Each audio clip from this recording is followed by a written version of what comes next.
Hello everyone, welcome to Simple Pharma Basics. Today we are going to discuss about what is pharmacy. From last some days I am getting messages from some students on my Instagram that ma'am अभी हमारा 12th हुआ है, अभी हमें pharmacy में admission लेना है या हम फार्मेसी में एडमिशन लेना चाहते हैं बट हमें पता नहीं है कि फार्मेसी में होता क्या है, तो प्लीज हमें गाइड कीजिए। ऐसे मुझे कुछ दिनों से मैसेजेस आ रहे हैं, तो इसलिए मैंने सोचा कि उन स्टूडेंट्स के लिए जिन्होंने अभी 12th की एग्जाम दी है तो उनके लिए ये वीडियो बनाया जाए।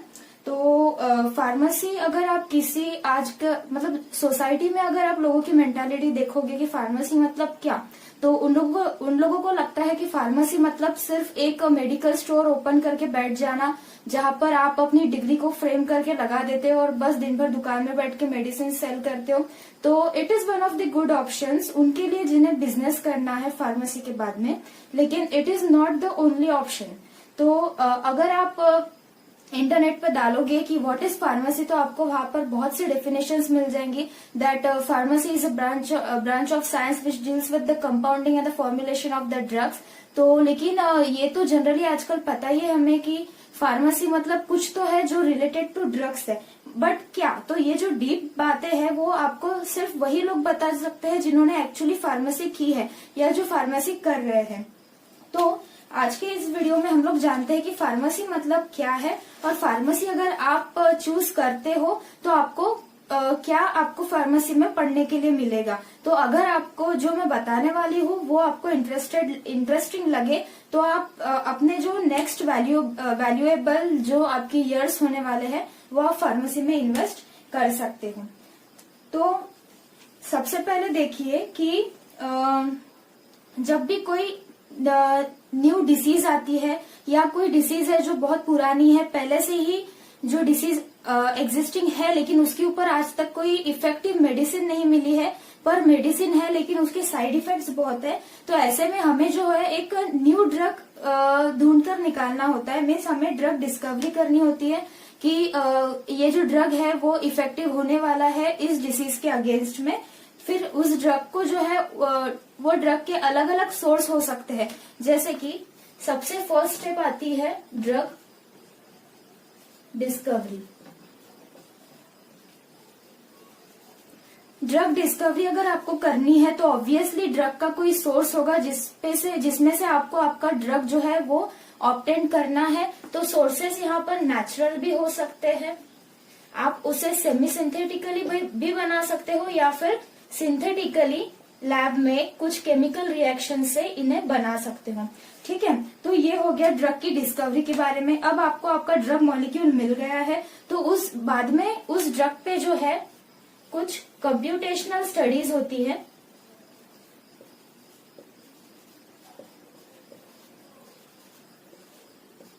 इन कंप्यूटेशनल स्टडीज में हमें ये डिटरमाइन करना होता है कि ये जो ड्रग है अगर वो हमारे बॉडी में जाएगा तो वो किस टाइप से रिएक्ट करेगा, क्या वो उस टारगेट ऑर्गन पे जाके काम करेगा जिसके लिए हमने ये ड्रग बनाया है। सपोज ये ड्रग अगर हमने ब्रेन के लिए बनाया है तो क्या ये ड्रग ब्रेन तक पहुंचेगा, इस सब की हम पहले कंप्यूटेशनल स्टडीज करते हैं। अगर हमें कंप्यूटेशनल स्टडीज से जो रिजल्ट है उससे अगर हम सेटिस्फाई होते हैं तो इसका फिर इस ड्रग का फॉर्मुलेशन होता है। फॉर्मुलेशन मतलब आपने जो एक ड्रग निकाला था, जो ड्रग डिस्कवर किया था वो एक सिंपल मॉलिक्यूल था। अब वो एज इट इज आप मॉलिक्यूल तो पेशेंट को नहीं दे सकते हो, तो उस ड्रग को आपको फॉर्मुलेट करना पड़ता है in the form of tablet या कैप्सूल या फिर किसी लिक्विड जैसे साइरप है या इंजेक्शन। इन सब फॉर्म्स में जो है आपको उसको फॉर्मुलेट करना पड़ता है। अगेन टैबलेट्स के बहुत सारे 11 से 12 टाइप्स है टैबलेट्स के, कैप्सूल्स के काफी सारे टाइप्स है, साइरप है, इंजेक्शंस की काफी सारे टाइप्स है। ये सब टाइप्स भी आपको फार्मेसी में सीखने को मिलेंगे। उसके बाद में जब आप इनमें से किसी भी जो डोजेज फॉर्म है उसमें आप अगर अपने ड्रग को फॉर्मुलेट कर लेते हो तो उसके बाद में भी आपको इन प्रोसेस आपको उसकी टेस्टिंग करनी पड़ती है कि जो आपने टैबलेट बनाई है वो कहीं टूटी हुई तो नहीं है या वो ठीक तो है क्या, या वो जो बॉडी में जाने के बाद में डिसॉल्व हो रही है या नहीं हो रही है, ये सब की भी टेस्टिंग्स करनी पड़ती है। देन एक बार आपकी टैबलेट बन जाए तो फिर आता है पार्ट प्री क्लिनिकल स्टडीज का। आजकल जो कोरोना वायरस का चल रहा है उसमें आपने जो है क्लिनिकल स्टडीज ये वर्ड सुना होगा काफी बार, तो वो क्या है वो भी मैं आपको बता देती हूँ। पहले आता है pre clinical studies. Pre clinical studies में जो है स्टडीज चलती है एनिमल्स पे। एनिमल्स पे स्टडी चलती है। एनिमल्स पे स्टडी करने के बाद में हम ये फाइंड आउट करते हैं कि क्या हमें इसका कोई साइड इफेक्ट दिख रहा है या जो हमें डिजायर्ड इफेक्ट चाहिए था क्या वो दिख रहा है। अगर हमें इसके जो रिजल्ट है वो सेटिस्फैक्टरी लगते हैं तो कुछ डॉक्यूमेंटेशन के बाद में हम इसकी क्लिनिकल स्टडीज करते हैं। क्लिनिकल स्टडीज जो है वो डायरेक्ट ह्यूमन बींग्स पे होती है, इंसानों पे होती है। तो क्लिनिकल स्टडीज जब हम लोग करते हैं तो उसमें अगर हमें सेटिस्फैक्टरी रिजल्ट्स मिलते हैं, अगर जो हमें इफेक्ट चाहिए था, अगर हमें बीपी एंटी हाइपरटेंसिव अगर हम ड्रग की स्टडी कर रहे थे, अगर हमारा बीपी जो है वो नॉर्मल हो रहा है और साथ ही साथ अगर हमें कम उसके साइड इफेक्ट्स मिल रहे हैं, मिनिमम साइड इफेक्ट्स मिल रहे हैं, तो ये ड्रग को हम बाद में मार्केट कर सकते हैं। तो इसमें अगर हम क्लिनिकल स्टडीज भी अगर हमारी पास हो जाती है तो उसके बाद में हमें कुछ डॉक्यूमेंटेशंस करने होते हैं। वो डॉक्यूमेंटेशन प्रोसीजर के बाद में हम इसकी मार्केटिंग कर सकते हैं। ठीक है, तो ड्रग डिस्कवरी से लेके मार्केटिंग तक का जो फार्मेसी का रोल था ये मैंने आपको शॉर्ट में बता दिया। अब जब हमारा ड्रग मार्केट में आ गया है तो यहाँ पर फार्मासिस्ट का रोल खत्म नहीं होता है। क्लिनिकल ट्रायल के बाद में मार्केट में जब ड्रग लाना होता है तो उसके ट्रांसपोर्टेशन का भी पूरा जो डिसीजन है वो भी फार्मासिस्ट करते हैं कि जिस व्हीकल में ड्रग ट्रांसपोर्ट होने वाला है उसका इन्वायरमेंट कैसा होना चाहिए, या जिस एरिया से वो गुजरने वाला है कहीं वो वहां पे खराब ना हो जाए। क्योंकि ड्रग क्या है, ड्रग एक केमिकल है, वो एक मॉलिक्यूल है। अगर उसे थोड़ा सा भी कुछ अलग सा इन्वायरमेंट मिल गया तो वो रिएक्शन कर सकता है और रिएक्शन करके कुछ अलग ही प्रोडक्ट वहां पे ऑब्टेन हो सकता है। और अगर वो मेडिसिन किसी पेशेंट ने खा ली तो उसके जान को खतरा हो सकता है। तो इसीलिए इन सब बातों का वहां पर ध्यान रखा जाता है। और एक बार जब ड्रग मार्केट में आ गया तो उस ड्रग पे पूरी तरह से नजर रखी जाती है। वो ड्रग अंडर सुपरविजन होता है। अगर किसी भी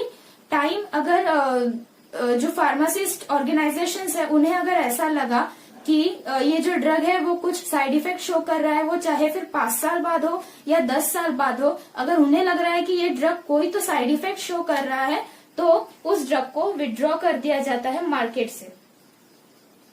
ओके, तो ड्रग डिस्कवरी से लेके तो ये पूरी प्रोसीजर एक टाइप हो गया है फार्मेसी का। इसके अलावा भी बहुत से जो है फार्मेसी के फेजेस है। तो ये वन ऑफ दी जो फॉर्म है फार्मेसी का ये मैंने आपको बताया है। तो इसमें आपको फार्मेसी में कोर्सेज कौन से होते हैं उसके बारे में मैं आपको बता देती हूँ।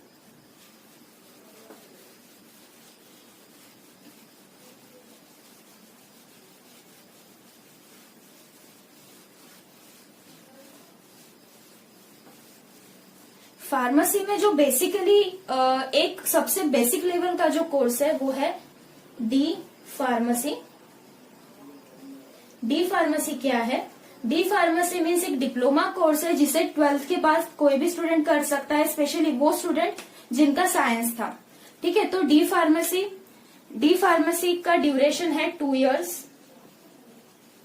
डिप्लोमा कोर्स है। ये सारे जो मैंने आपको अभी प्रोसीजर्स बताए हैं ये सारी प्रोसेसेस अलग अलग सब्जेक्ट्स में कवर की जाती है और उन सारे सब्जेक्ट्स को अगर आपको शॉर्ट में पढ़ना है तो आप डी फार्मेसी कर सकते हो। स्पेशली डी फार्मेसी उन लोगों के लिए सुटेबल है जिन्हें बस लाइसेंस चाहिए है और बाद में उनको मेडिकल शॉप ओपन करनी है, तो उनके लिए डी फार्मेसी बेस्ट है।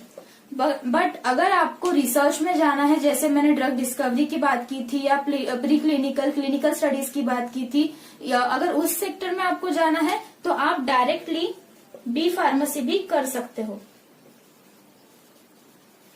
बी फार्मेसी की जो एडमिशन है वो एमएचटी सीईटी थ्रू होती है। एमएचटी सीईटी थ्रू होती है। कुछ कॉलेजेस अपने सेपरेट एग्जाम्स भी लेते हैं और साथ ही साथ यहाँ पर जो है कुछ क्राइटेरिया आपके 12th के बोर्ड एग्जाम के परसेंटेज का भी होता है, जबकि डी फार्मेसी जो है वो पूरी तरह से आपके 12th के परसेंटेज पे डिपेंड है। तो बी फार्मेसी जब आप करते हो तो ये 4 साल का कोर्स है, 4 इयर्स का ड्यूरेशन है इसमें।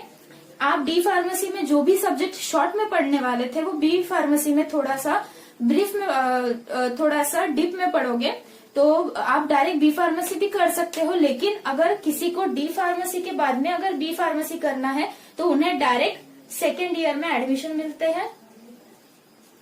बट अगर आपको बी फार्मेसी के बाद में एम फार्मेसी पीएचडी आगे का भी एजुकेशन करना है तो मैं आपको यही सजेस्ट करूंगी कि डायरेक्टली आप बी फार्मेसी कीजिए, क्योंकि अगर आप D pharmacy through B pharmacy में जाएंगे तो आपका एक ईयर एक्स्ट्रा जाएगा, तो इसलिए आप डायरेक्ट बी फार्मेसी कर सकते हो। तो बी फार्मा जब आप करते हो तो आप कौन से सब्जेक्ट यहाँ पढ़ते हो वो मैं एक बार बता देती हूँ। सबसे पहले जो कोर सब्जेक्ट्स है वो है फार्माकोग्नोसी। ये मैं सीक्वेंस वाइज जाऊंगी, क्योंकि सबसे पहले जो मैंने आपको बताया था कि ड्रग डिस्कवरी होती है वो नेचुरल सोर्सेज से होती है या सेमी सिंथेटिकली आप प्रिपेयर करते हो या सिंथेटिकली केमिकल रिएक्शन से आप उसको लैब में प्रिपेयर करते हो। तो सबसे पहले फार्माकोग्नोसी में आपको पूरी जो है नेचुरल सोर्सेस है ड्रग्स के, जो नेचुरल ओरिजिन के जो ड्रग्स है उनके बारे में आपको पढ़ाया जाएगा। उसके बाद में फार्मास्यूटिकल केमिस्ट्री में आपको अलग अलग जो केमिस्ट्री की रिएक्शंस है, स्पेशली ऑर्गेनिक केमिस्ट्री, उसमें जो रिएक्शंस है वो आपको पढ़ाई जाएगी ताकि आप आगे चल के अपने फ्यूचर में ड्रग की सिंथेसिस कर सको। उसके बाद में आता है फार्माकोलॉजी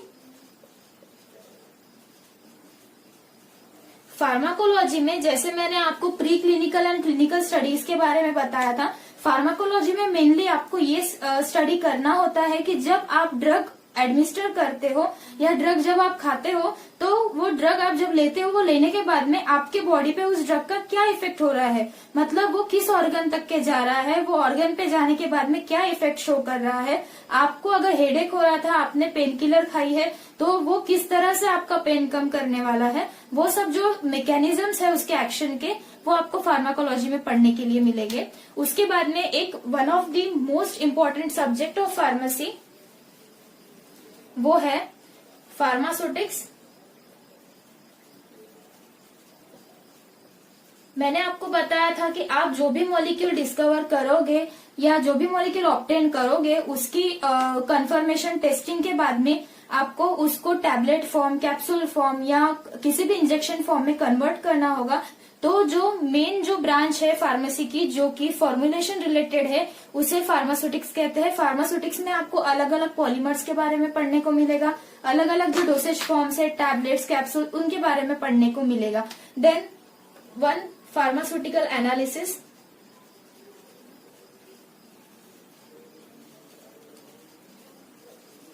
अब जैसे मैंने आपको बताया था कि आपको किसी नेचुरल ओरिजिन से या सेमी सिंथेटिकली या सिंथेटिकली कोई ड्रग आपको ऑब्टेन करना है, तो आपको कैसे पता चलेगा कि ये वही ड्रग है जो आप ढूंढ रहे थे।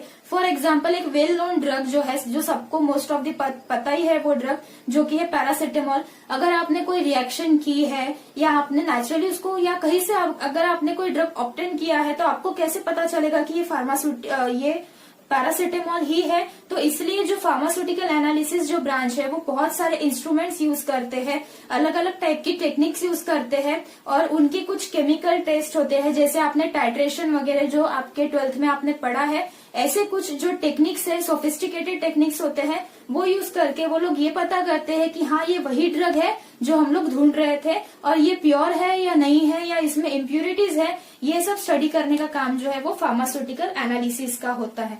उसके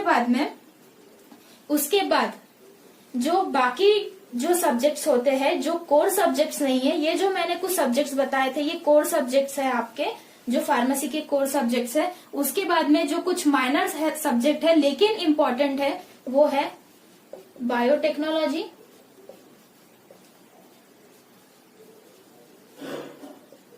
बायोकेमिस्ट्री, माइक्रोबायोलॉजी,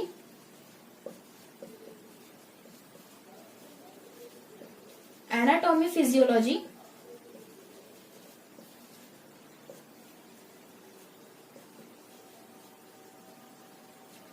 ये जो कुछ सब्जेक्ट्स है, साथ में आपको क्लिनिकल फार्मेसी,